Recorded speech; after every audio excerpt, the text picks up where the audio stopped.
are classified. Some of them are not known. The FBI has knowledge about many other terrorist attacks that the American people have never been informed of in this country. So that's in essence what we're talking about. And he wanted to come forward long before 9/11. We were taking those steps beginning last summer to do that. The FBI had 30 days to allow that to occur. They violated their own regulations. They covered it up just like they covered up what was going on in Minnesota. And the result is 9 months after 9/11, a brave agent by the name of Colleen Rowley comes forward and says, I don't care what the FBI does to me, I'm going to talk. She created such a groundswell that she brought the FBI director and the Bush White House to its knees, and are now thanking her. But if they go by the letter that they just sent to Special Agent Wright, they would be prosecuting her, probably asking for life imprisonment, because she did talk about what was going on in her investigations.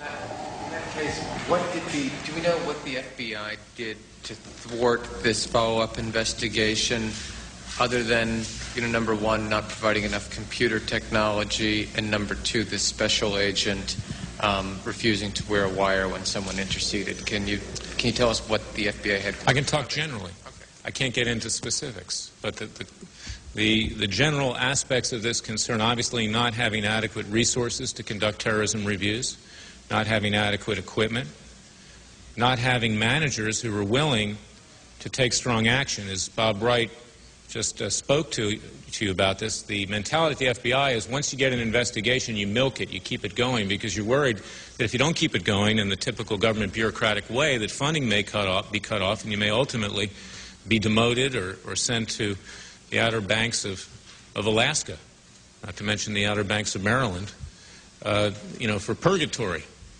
And this is the mentality there, and it's what Rowley was talking about as well, a lack of wanting to take risks, a political correctness with this Muslim agent. Don't question that he's being disloyal to the United States, because if you do, you might offend Muslims in this country. Well, if that was the case, how would we ever have caught Jonathan Pollard? Jonathan Pollard was Jewish, and they used Jewish agents to capture him. And how would you ever catch Asian terrorists or Asian agents if you didn't use Asians? This isn't a question of political profiling or political correctness. This is a question of doing what's effective. And you need Muslim agents to be undercover to do the work. And when those agents say they're not going to do their job because they're more loyal to Muslims than they are to the United States, then the FBI should be taking action and removing them from their post at a minimum. This is the mentality of the FBI. It is the walking wounded of the bureaucratic Washington, D.C. that spends more time on Mondays and Fridays planning their vacations than doing their job that has created the mentality for 9/11.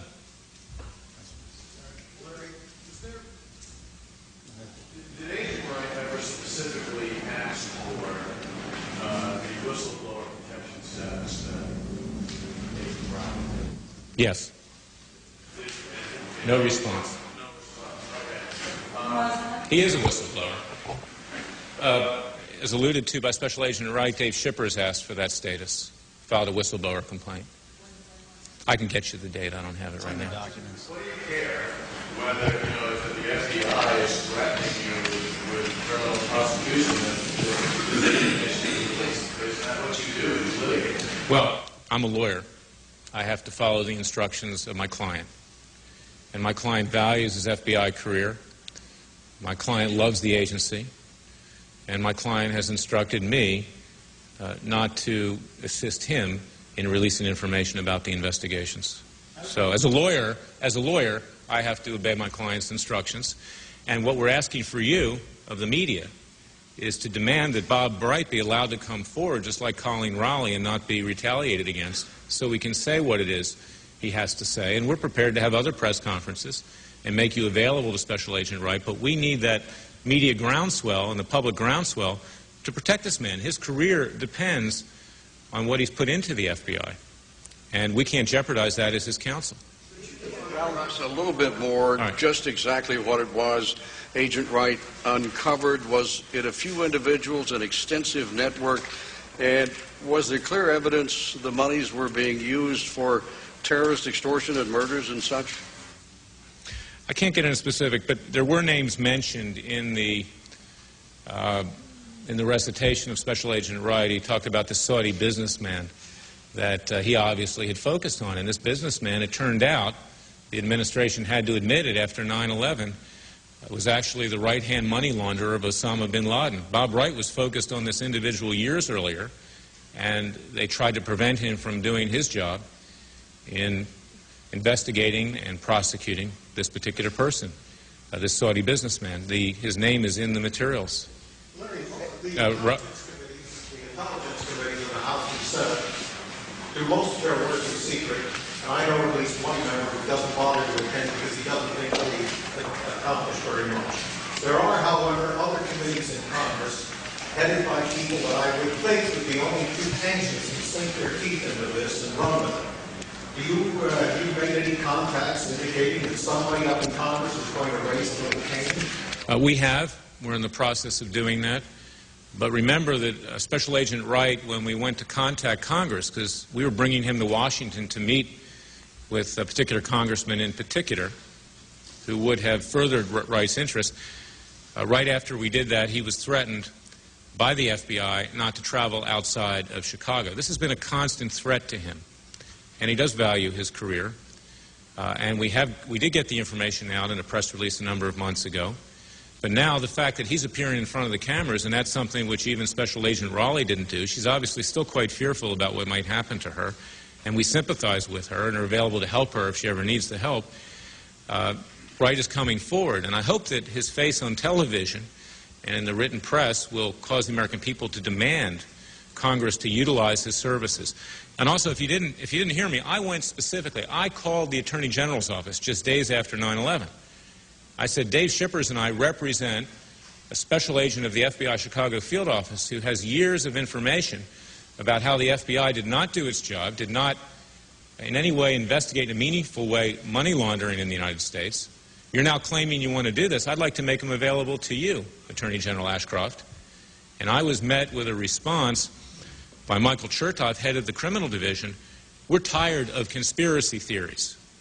Now here's somebody, Chertoff, frankly, who bears a lot of responsibility for not getting the job done since 9/11. And the people in and around John Ashcroft bear that responsibility, including the Attorney General himself, who, in my opinion, has been derelict. Now that he was caught with his hand in the cookie jar, he's giving press conferences. But up to now, he's been sleeping for the last 9 months. I can follow up. Congressional committees do have subpoena power.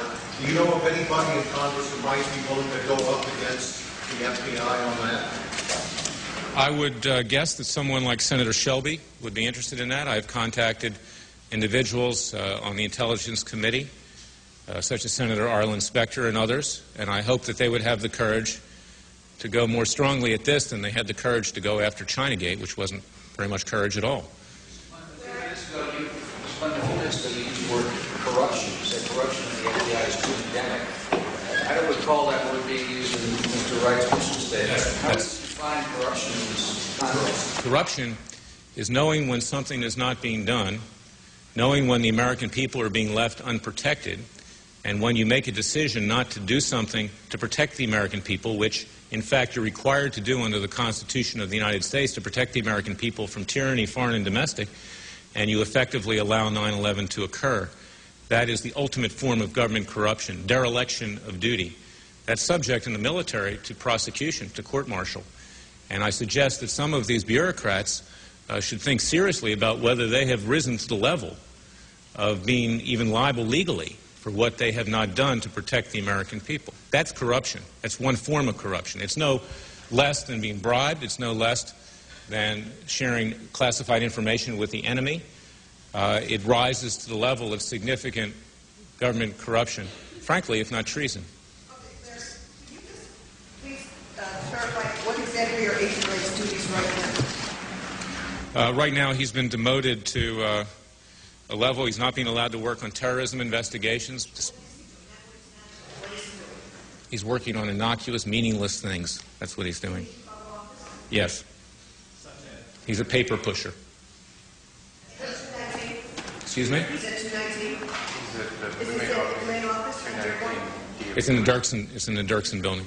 Yeah, I suggest you check with the FBI and ask them why one of the most knowledgeable people in terrorism is now being demoted to being a paper pusher. Has the FBI and Justice... I'm not done. Please. Who is the Congress He didn't meet with any congressman. I can't reveal that. That was a confidential communication.